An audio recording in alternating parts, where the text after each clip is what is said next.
Once I started getting my processes in place, getting my routines in place, one thing that I wasn't expecting was to see my to-do list kind of disappear. Like many, I used to just have this long list, a mile long, of all the things I needed to do, and I just tackled things on my list whenever I could. Sorry if you guys hear my kids. Mom life, it's the end of the day, I'm trying my best, okay?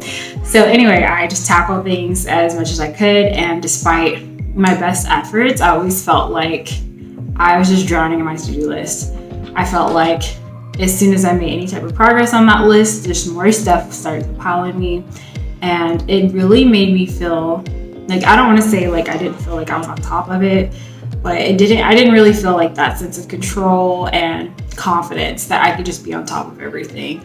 And I felt like I was constantly putting out fires, and it was just really stressful and overwhelming.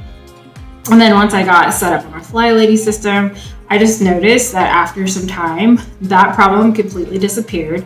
As I mentioned, my to-do list just kind of disappeared. And so when I say that, that doesn't mean that I don't have things coming in, but that's what it feels like. It feels like a flow. Things come in and things get done.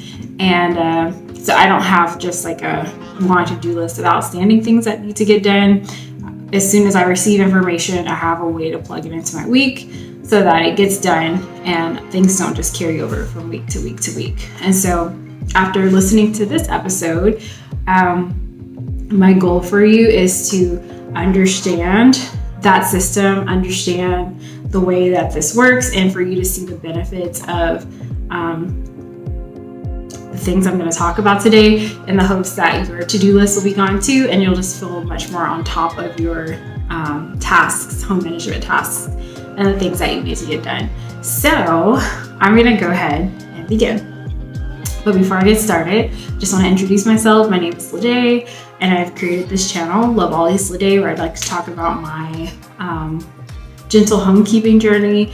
I follow a very modified version of the Flylady system, and I just come on this channel to talk to moms and just give confidence and encouragements to moms that just feel overwhelmed by all the things that we have to get done, and just sharing some things that have really helped me as a mom of four to overcome that feeling of being overwhelmed all the time. And so, as mentioned, today's topic is going to be that never-ending to-do list, how to make that disappear and no longer feel like a problem in your life, okay? So, chapter 1.1, we need to talk about the setup. In order to make your to-do list disappear, the first thing that you want to consider doing is setting up themed days. On the Flylady system, we call this the basic weekly plan. And so every day of the week has a specific focus on, okay, so I'm going to tell you guys what I do, but I just want you guys to know that I don't follow the Flylady system perfectly. If you go over to the Flylady book, channel, resources, you will see the way that they do things. I looked at that list and I picked out the things that made sense for my life, and then I also added things that worked well for me. So I'm going to be sharing strictly how I set my week up. And if the things that I do don't work out for you, feel free to tweak, and also feel free to go visit the Flylady website and draw inspiration from there as well. Okay, so what I do is on Monday, I have desk day. So anything that comes into my life that's related to like administrative type of things, so that's like phone calls that I need to make, bills that I need to pay, paperwork that I need to do, anything that's like administrative or that will be done at a desk, I reserve that for Monday. And so it's just nice to be able to do all of those tasks at the same time. While I already am sitting down at my desk, I already have my computer open, I have my phone ready, and I have some quiet time. So I get all of those type of tasks done at the same time. On Tuesday, I do something called anti-procrastination day. And so this day is really good because it's really a good place to squeeze in those tasks that are important, but they don't have deadlines. If you're anything like me, one thing you may have noticed is that you may have a lot of tasks that kind of linger on your to-do list because you do the things that have deadlines first. Those things get prioritized, and the things that don't have deadlines kind of get pushed to the back burner. And so by setting up an anti-procrastination day, I make sure to really give focused attention to the things on my to-do list that don't have deadlines, but that are important to get done. On Wednesday, I do a little additional cleaning on that day. On the Flylady system, they have a weekly home blessing where we do some vacuuming, some mopping, some polishing, some dusting, and things like that. And usually it's an hour of additional cleaning.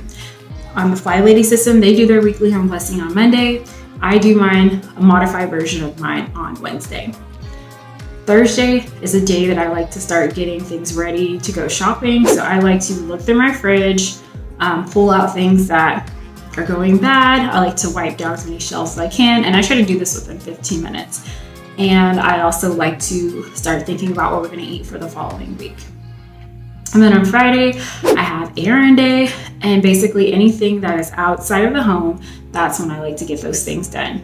In addition, I make sure that my gas tank is full, and I also check my mailbox. I do my grocery shopping, anything that's outside of the home. So it's super convenient because, especially if you have to take your kids, when you have 4, that's a lot of work to get out the house. So it's nice that I only feel that pressure to get us all looking right one day a week, even though now since the coronavirus, my husband's home, so I don't even have to do that. But it's nice to only have to think about that once a week, whereas before, something would come to my attention like, oh, I need to go grab this, I need to do that, and I could literally be leaving the house multiple days a week to run on these little errands. And now I do everything that's outside of the home on one day, which is so efficient, and it saves me so much time. On Saturday, I do self-care day. So typically anything that has come to me where I'm like, I really wish I could do this, I want to do that, I usually will create space on my schedule to do it on Saturday. And even if I can't think of anything to do, I will still find at least one nice thing to do for myself on Saturday, even if that just means quiet time alone to read a book without the kids, while my husband watches the kids. Sometimes I will take a nap. Okay, your girl's tired. Sometimes I will go shopping. There have been times where I've gone to the salon to get my nails done. So anything that's nice for myself, I try to think of one thing to put on my to-do list. But if I've heard myself say anything during the week, like, oh, I really wish I could, then if it's for myself, if it hasn't been done, then Saturday will be the day that I will plug it into my schedule and get it done. And then finally on Sunday is Family Fun Day, which has been a huge thing for me because pre-Flylady, I wasn't the best at like baking muffins and making brownies and doing all the things with my kids. I think a big piece of it was just being overwhelmed and tired, and it just didn't get done as much as I wanted to. Arts and crafts, stuff like that. So now Sunday is a day preserved for making family memories. So that's not to say that I don't do stuff throughout the week, but like if a whole week has gone by, then I know at least on Sunday I have something on my to-do list that is special time with my families. And so that could be going out, that could be baking a cake, that could be making cookies, anything like that. And so basically before Flylady, what I was doing is I had all these things on my to-do list and I wasn't scheduling a bucket of time to get stuff done. And so it was really just like I was winging it and just going with the flow. And so that brings us into point 2. Create time in your life to get things done. It's one thing to have it on a list, but in order to maximize productivity, I've learned that you have to find the window of time in your life to get it done. And so by breaking up my to-do list into these themes and challenging myself to focus on 1 or 2 priorities for that day, it really increased the chance of me getting stuff off of my to-do list. When you have a whole list looking at you, it's extremely overwhelming. And as I mentioned before, it's very easy to start tackling the things that just feel like what you want to do in that moment. And it really leads to having stuff on your to-do list that lingers and constantly feeling like the list is just stacking up on you. Another problem it creates is this tendency to wait for you to have these extravagant hours of time to get stuff done. And when you're a mom, sometimes that doesn't always happen. And so things are just building up on you while you're waiting for that magical time to get stuff done. And that's overwhelming as well. And so when you just have like 1 or 2 items to focus on per day, that allows you to really think about, when do I have pockets in my day where I can get stuff done? I think I saw someone on Instagram, she talked about a book called something about the fringes, looking for time in the fringes, something like that. I have to go back and look. That's a book that I want to read, because pretty much it's about maximizing that little 15 minute here, 15 minutes here where the kids are watching Baby Shark, or the 15 minutes here where they're eating a snack. And so when you only have 1 or 2 priorities, you really start to open your eyes to the little tiny pockets of time in your day that creates opportunities for you to get things done. And so that's how this is helpful. The number 3 point that I want to make is that scheduling things increases your chances of actually getting things done. You can narrow your focus, but make sure that you keep things as realistic and easy as possible. It goes back to being able to work within the fringes. If you have this, expect yourself to do this hour-long project or an hour-long series of steps, it just takes very few excuses for you to be like, well, I can't get it done today. Whereas if you break things down and you make things feel so simplistic and so easy, you increase your chances of getting it done. Like I said, in the fringes of your day, you have that 30-minute pocket here, you have that 20-minute pocket there. Maybe the kids are outside playing for a moment and you can get things done. And so by breaking your to-do list into very bite-sized pieces, you increase your chances of actually following through. So what that could look like is, you guys, I planned a birthday party and I was pretty much the nap time warrior. And so what that could look like is taking bigger projects and chunking it down into small pieces and figuring out how to arrange it in your schedule so that you're just working on little bits and pieces of it throughout your week or throughout the month or however you want to do that. So really be able to lean back on, well, this is only like 10 minutes, it's only 15 minutes, and like there's really no reason for me not to get this done. I remember a story when I first started my Flylady system. I used to always feel like the reason that things weren't getting done is because I didn't have time. And I remember that pretty much this system eliminated that excuse for me. I don't have time. I started to see that I actually did have time. And I remember one day needing to put my curtains up, and I was just like, but I don't want to do it, you know? And so this story makes me laugh, because the whole time I thought that this was an issue of time, not having the time to get stuff done. And I realized that I was just using time as an excuse, because I don't have like large pockets of time, but I do have fringes of time. And then when I also learned to make my goals really bite-sized, then, you know, you could fit your bite-sized goals within those small pockets of time. And then I realized that no, actually, this wasn't a time issue. You just didn't feel like hanging up them curtains. And that's why they've been sitting on the floor for 6 weeks. So I'm just saying. So yeah. So by making things really bite-sized and just like so ridiculously easy, you get to overcome a lot of excuses. And then, you know, if you decide that you don't want to do it, that's on you. But the system really helps me eliminate the excuse of time by narrowing down my focus for each day and helping me take advantage of the pockets in my day. Another thing is, one thing that I try to do is, if I notice that I have, like let's say it's desk day and I have a lot of items, I do not try to fit 10 items in one desk day, okay? I pick 1 or 2. Like I said, I'm keeping it simple, something that I just feel like, well, let me just knock this off my to-do list, and then everything else trickles to the next week. Same thing, I take 1 or 2 of those and everything else trickles to the next week. And I found, for me personally, after 3 weeks of consistently doing my basic weekly plan, my to-do list was just gone. Gone. And as I mentioned before, I still have a trickle of things coming in, but I never feel that urgency to just jump up from what I'm doing and do it right now. I'm just like, okay, that's a desk day item. I'm gonna do it next Monday. Obviously, it's not urgent. That's an anti-procrastination item. I'm gonna do it next Tuesday.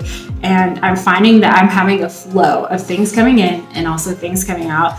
And that just has taken so much burden, so much pressure off of my shoulders, not seeing that mile-long to-do list. Okay, the next thing I want to talk about is give yourself grace.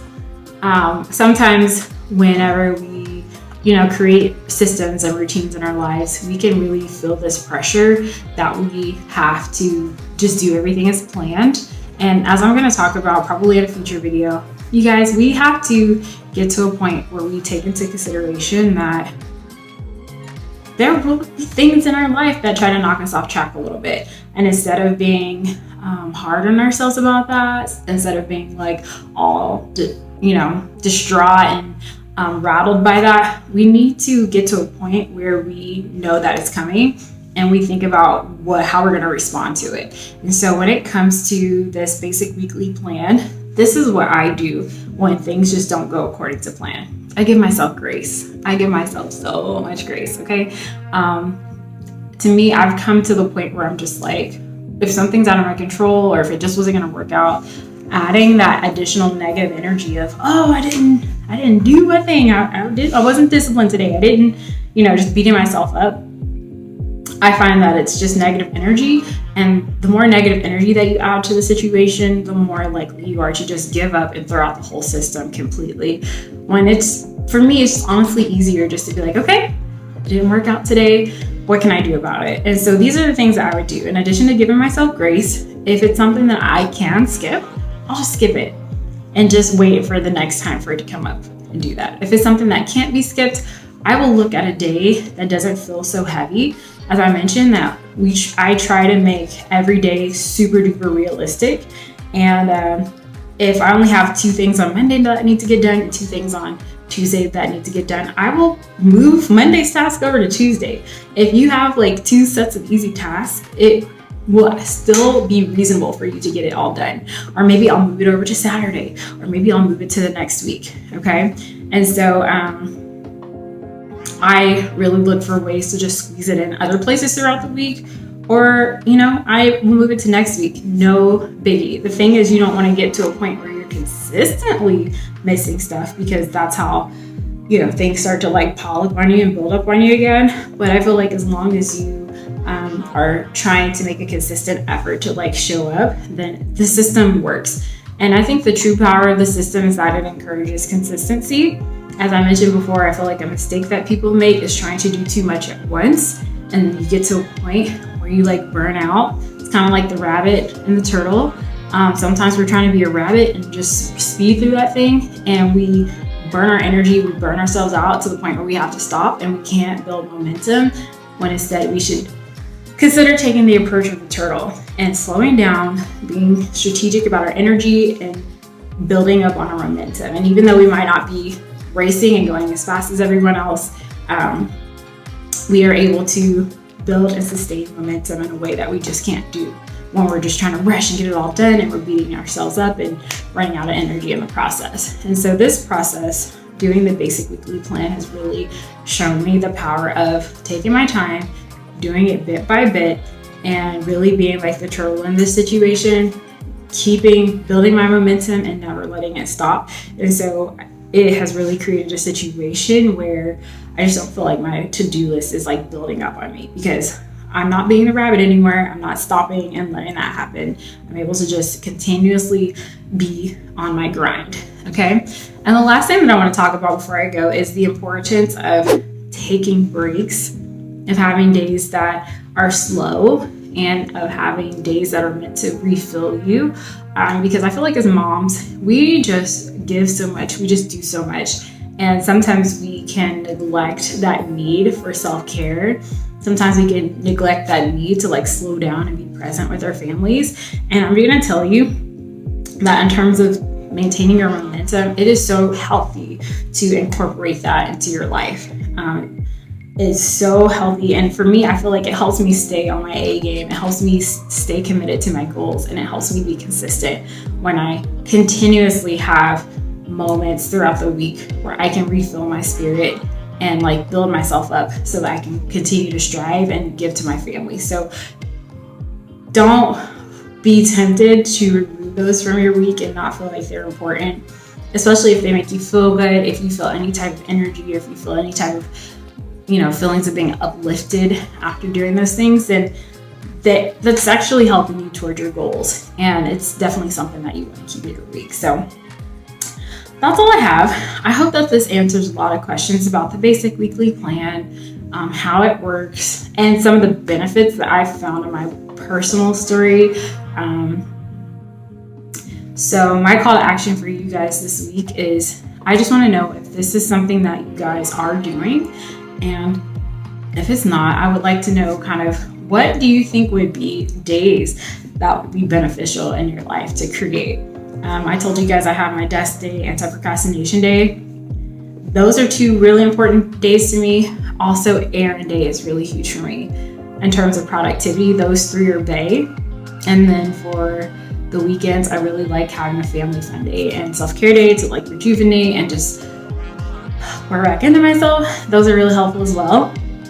But I just want to know for you, if you decide to do something like this, what would be some days that would be beneficial and useful for you? And so that's all I have for this week's video.